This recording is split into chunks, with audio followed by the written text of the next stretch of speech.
नमस्कार, YouTube channel में आप सभी का स्वागत है।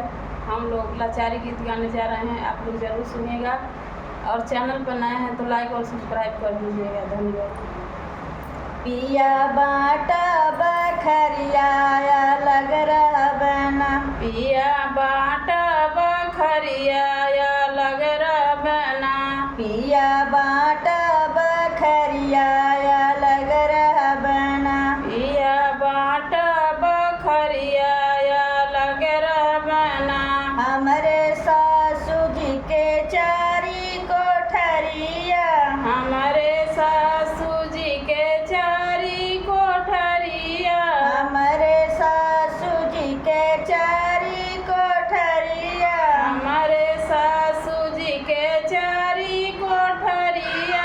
उवले बना हो उवले बना, जे में लागल खिड़किया उवले बना, जे में लागल खिड़किया उवले बना, जे में लागल खिड़किया उवले बना, जे में लागल खिड़किया उवले बना।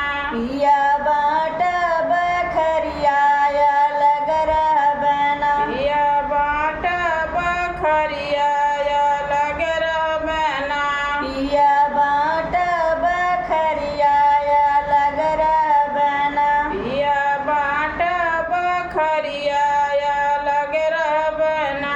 हमरे सासू जी के चारी बेटा हुआ, हमारे सासू जी के चारी बेटा हुआ, हमरे सासू जी के चारी बेटा हुआ, हमारे सासू जी के चारी बेटा हुआ।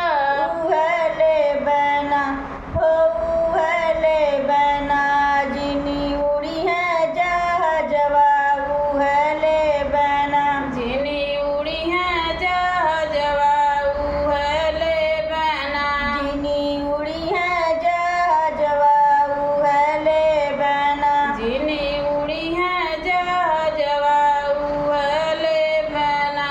पिया